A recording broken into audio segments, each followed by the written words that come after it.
Hello नमस्कार प्यारे साथियों, स्वागत है आप सभी का एक बार पुनः हमारे यूट्यूब चैनल दृष्टि हिंदी पर। प्यारे साथियों,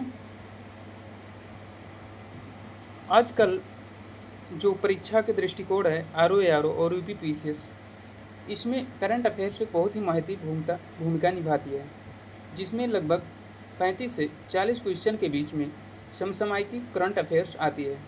और इसमें अधिकतर लगभग 70 से 80% करंट अफेयर्स के प्रश्न एग्ज़ाम के 6 माह से पहले आ जाते हैं, जिसमें से 50% प्रश्न तो केवल 50 से 60 प्रश्न 2 से 3-4 माह के बहुत इंपॉर्टेंट होते हैं। तो आप जानते हैं कि अक्टूबर में यूपीपीसीएस की प्रारंभिक परीक्षा लगी है और फिर आरओ की 22 दिसंबर को लगी हुई है। इसीलिए हम मई से लेकर के आज करंट अफेयर्स की श्रृंखला शुरुआत करने जा रहे हैं। इसमें समसामयिक क्रॉनिकल की सारी महत्वपूर्ण करंट अफेयर श्रृंखलाएँ आप सभी को वीडियो के माध्यम से प्रोवाइड कराई जाएंगी। अगर आप हमारे यूट्यूब चैनल पर नए हैं तो चैनल को सब्सक्राइब कर लें और बेल आइकन को प्रेस कर लें, ताकि सारी वीडियो आपको मिलती रहे। ठीक है, अगर आपको इससे संबंधित प्रश्न सॉल्व करना है तो हमारे टेलीग्राम चैनल में नीचे बॉक्स में दिया है, आप जुड़ जाइए और डेली शाम को वहाँ पर इससे संबंधित प्रश्न कराए जाते हैं। तो चलिए शुरुआत करते हैं आज का अपना प्रश्न। ठीक है, तो पहले इसका हम देख लेते हैं क्या क्या है। पहले राज्य समाचार, राष्ट्रीय आर्थिकी, अंतर्राष्ट्रीय विज्ञान प्रौद्योगिकी, पर्यावरण एवं परिस्थितिकी, रिपोर्ट व सूचकांक, योजना एवं कार्यक्रम, बैंकिंग एवं वित्तीय सेवाएं, बीमा, उद्योग एवं व्यवसाय, सार संक्षेप, खेल, वन लाइनर समसामयिकी, फिर और पत्र पत्रिका सार संक्षेप और फिर समसामयिकी प्रश्न है। तो हम आज इसमें करेंगे सार संक्षेप और वन लाइनर समसामयिकी। ठीक है, और आगे धीरे धीरे इसे हम सारे प्रश्न करवाते रहेंगे। तो वन लाइनर समसामयिकी से शुरू करते हैं। तो राज्य के बारे में है, जो राज्य से संबंधित जितने प्रश्न हैं। पहला है अरुणाचल प्रदेश किस एक युवा महिला पर्वतारोही ने अरुणाचल प्रदेश की किस एक युवा महिला पर्वतारोही ने 21 मई 2024 को विश्व की सबसे ऊंची माउंट एवरेस्ट पर चढ़ाई की है। तो विश्व की सबसे ऊंची माउंट एवरेस्ट कौन सी है? विश्व की सबसे ऊंची चोटी माउंट एवरेस्ट ही है। माउंट एवरेस्ट पर किसने चढ़ाई की है? तो कबाक यानो। ये कहाँ की हैं? तो अरुणाचल प्रदेश की है। ठीक है, ठीक। हमारा दूसरा प्रश्न है 16 मई 2024 को किसने 25 मई 2024 से सिक्किम राज्य एक आर्टिफिशियल इंटेलिजेंस संचालित यातायात प्रबंधन शुरू करने की घोषणा की है? तो सिक्किम परिवहन विभाग ने की है।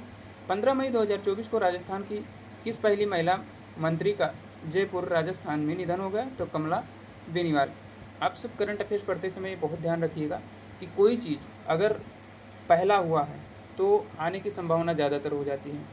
और राष्ट्रीय अंतर्राष्ट्रीय में कोई चीज़ अगर प्रधानमंत्री से रिलेटेड है या राष्ट्रपति से कोई चीज़ रिलेटेड है तो वो भी बहुत इंपॉर्टेंट प्रश्न हो जाता है। कोई संयुक्त सैन्य अभ्यास हुआ, कोई खेल हुआ, ठीक है, जो हाल ही में चर्चित में रहा, कोई ऑपरेशन हुआ या कोई तूफान हुआ, ये सब चीज़ें बहुत ही महत्वपूर्ण हो जाती हैं। ठीक है, और जैसे कोई कुछ दिवस होते हैं, ठीक, तो ये सब इम्पॉर्टेंट हो जाती हैं, इसे आप सब ध्यान रखिएगा।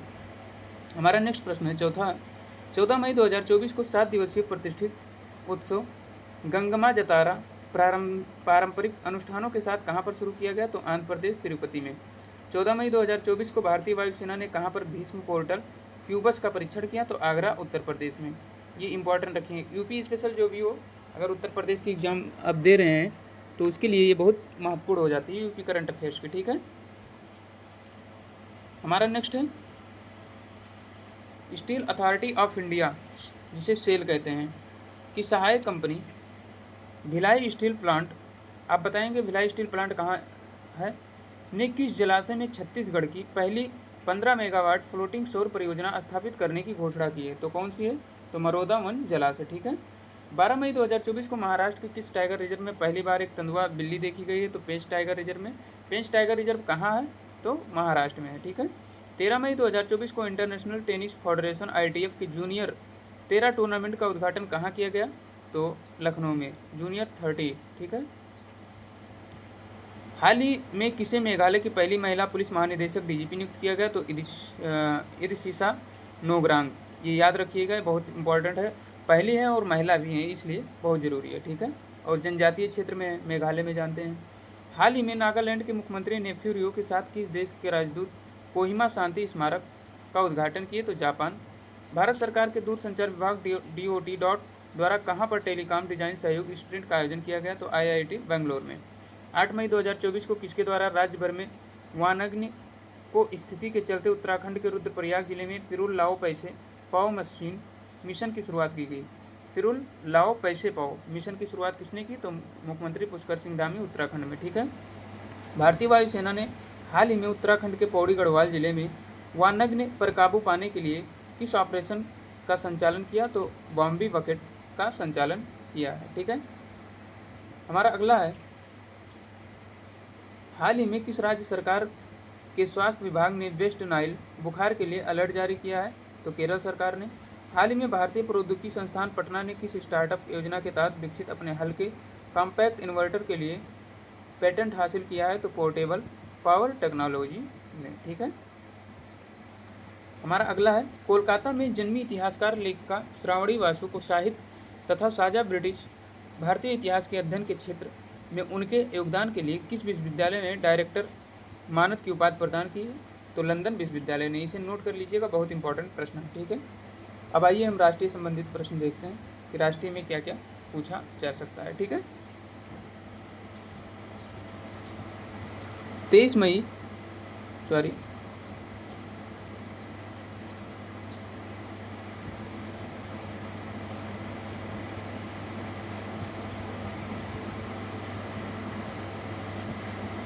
2024 को भारत की प्रमुख जल विद्युत company national hydrochloric power corporation को किस प्रतिष्ठित अवार्ड से सम्मानित किया गया है?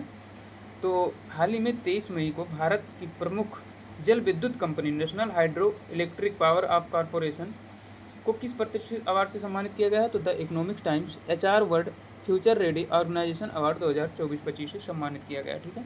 हाल ही में किस अंतर्राष्ट्रीय हवाई अड्डे ने भारतीय उद्योग परिसंघ के सतत विकास उत्कृष्टता केंद्र द्वारा जारी वेस्ट टू लैंडफिल प्रमाणन हासिल किया है? तो तिरुवनंतपुरम अंतर्राष्ट्रीय हवाई अड्डा ने इसे हासिल किया है।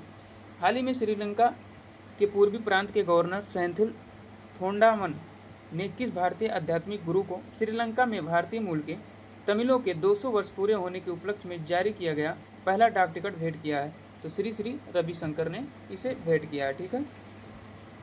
केलटेक्स ल्यूब्रिकेंट्स ने 21 मई 2024 को किस भारतीय क्रिकेटर को ब्रांड एम्बेसडर नियुक्त किया है? तो रविंद्र जडेजा को। ये प्रश्न याद रखिएगा, बहुत इंपॉर्टेंट है। हाल ही में किसने 2024-25 के लिए भारतीय उद्योग परिसंघ CII के अध्यक्ष रूप में पदभार ग्रहण किया? तो ये संजीव पुरी होगी। ये भी ध्यान रखिए, कोई नियुक्ति हुई है हाल ही में, राष्ट्रीय हो या अंतर्राष्ट्रीय, ये भी बहुत महत्वपूर्ण हो जाता है। ठीक है। हमारा नेक्स्ट प्रश्न है, 19 मई 2024 को ब्लू ओरिजिन NH-25 मिशन चालक दल में शामिल होकर पहले भारतीय अंतरिक्ष पर्यटक बन गए। ये कौन है? तो गोपी थोटापुरा। ठीक है। गोपी थोटापुरा। हाल ही में अरुणाचल प्रदेश में समुद्र तल से 13,000 फीट से अधिक ऊंचाई पर स्थित किस सुरंग को International Book of Honour England द्वारा आधिकारिक तौर पर देश की सबसे ऊंची सुरंग के रूप में मान्यता प्राप्त की गई? तो सेला सुरंग। ठीक है। हाल ही में भारत ने $50 मिलियन के ट्रेजरी बिल को एक वर्ष के लिए रोल ओवर करके किस देश की सरकार को अपना बजटीय समर्थन जारी करने का फैसला दिया है? तो मालदीव के। 17 मई 2024 को इस्पात मंत्रालय ने कहां पर इस्पात क्षेत्र में स्थिरता स्थापित करने पर एक राष्ट्रीय कार्यशाला का आयोजन किया है? तो विज्ञान भवन नई दिल्ली में इसका आयोजन किया गया है। 15 से 17 मई 2024 के मध्य कोच्चि में स्थित INS द्रोणाचार्य में किस देशों के मध्य त्रिपक्षीय समुद्री सुरक्षा कार्यशाला के दूसरे संस्करण का आयोजन किया गया? तो भारतीय, ऑस्ट्रेलिया और इंडोनेशिया के मध्य इसे आयोजन किया गया है। ठीक है। फिर 16 मई 2024 को कौन सुप्रीम कोर्ट बार एसोसिएशन के नए अध्यक्ष चुने गए हैं? तो ये बहुत इंपॉर्टेंट है, इसे नोट कर लीजिएगा। कपिल सिब्बल हाल ही में सुप्रीम कोर्ट बार एसोसिएशन के नए अध्यक्ष चुने गए हैं। ठीक है। केंद्र सरकार ने नागरिकता संशोधन अधिनियम CA 2019 के तहत आवेदन करने वाले 300 से अधिक लोगों को कब तक नागरिकता प्रमाण पत्र प्रदान किए गए हैं? तो 15 मई 2024 को। ठीक है।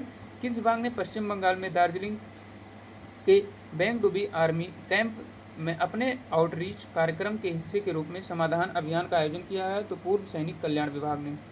हाल ही में किन भारतीय ग्रंथों को यूनेस्को की memory of the world Asia Pacific regional register में शामिल किया गया है? तो रामचरितमानस, पंचतत्व और सहृदय लोकन को। इसे याद करिएगा, बहुत इंपॉर्टेंट क्वेश्चन है। हाल ही में किसे उन 10 असाधारण व्यक्तियों में नामित किया गया है जिन्हें कनाडा के प्रतिष्ठित गिल विश्वविद्यालय से मानद उपाधि प्राप्त होगी? तो डॉक्टर सौम्या स्वामीनाथन को। ये भी बहुत इंपॉर्टेंट है, 4 स्टार का क्वेश्चन है, ठीक है। फिर अगला प्रश्न है, हाल ही में लार्सन एंड टुब्रो ने किस कंपनी के अध्यक्ष के रूप में नियुक्त किया है? तो आर शंकर रमन को।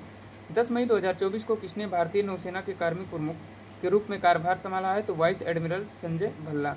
भारतीय नौसेना के कार्मिक प्रमुख कौन बने हैं? तो संजय भल्ला अभी हाल ही में बने हैं, ठीक है। हमारा नेक्स्ट प्रश्न है, 11 मई 2024 को भारतीय राष्ट्रीय विज्ञानी अकादमिक सभागार नई दिल्ली में आयोजित राष्ट्रीय प्रौद्योगिकी दिवस 2024 की थीम क्या थी?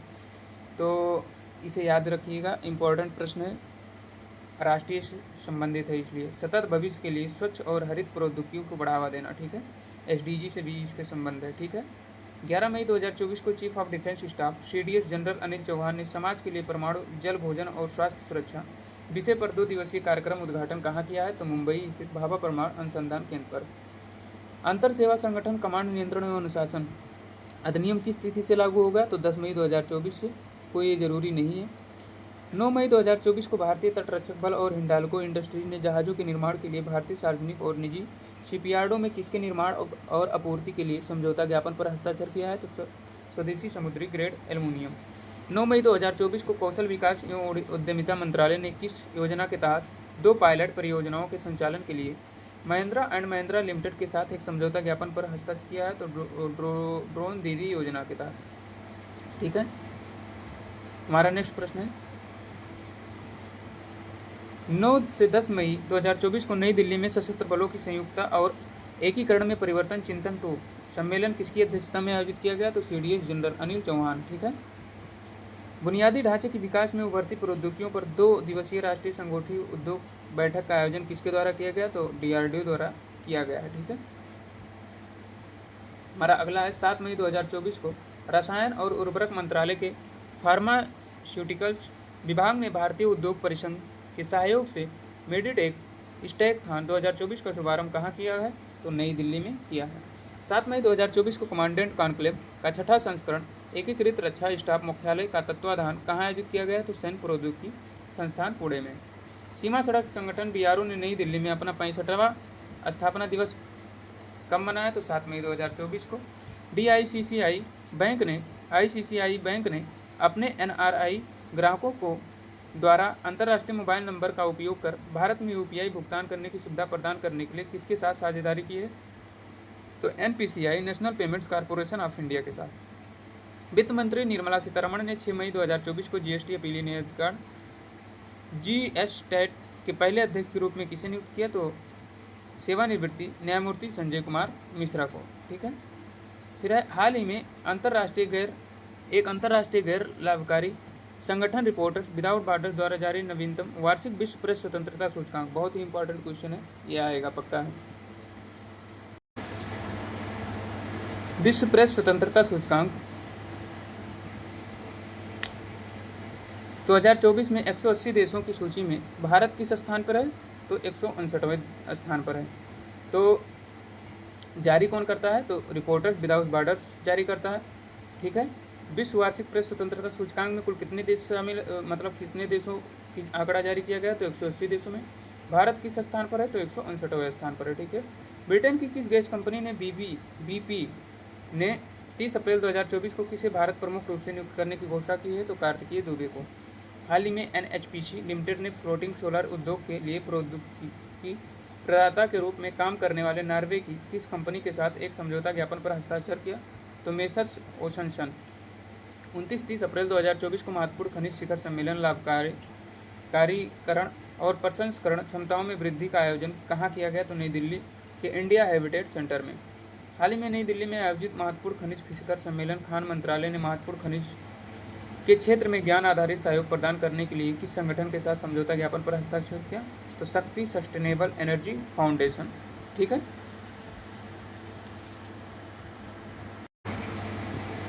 तो पार्ट 1 इसमें हम राष्ट्रीय जितने भी ऑनलाइनर क्वेश्चन थे उसे हम कंप्लीट कर चुके हैं। हम नेक्स्ट वीडियो में आर्थिकी से संबंधित और अंतर्राष्ट्रीय से संबंधित क्वेश्चन को हल करेंगे, ठीक है।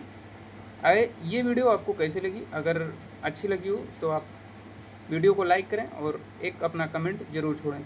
ठीक है। और नीचे डिस्क्रिप्शन बॉक्स में टेलीग्राम लिंक दिया है, आप उससे ज्वाइन कर लें, वहाँ पर ये PDF आपको प्राप्त हो जाएगी। चलिए मिलते हैं नेक्स्ट वीडियो में, तब तक के लिए जय हिंद, वंदे मातरम।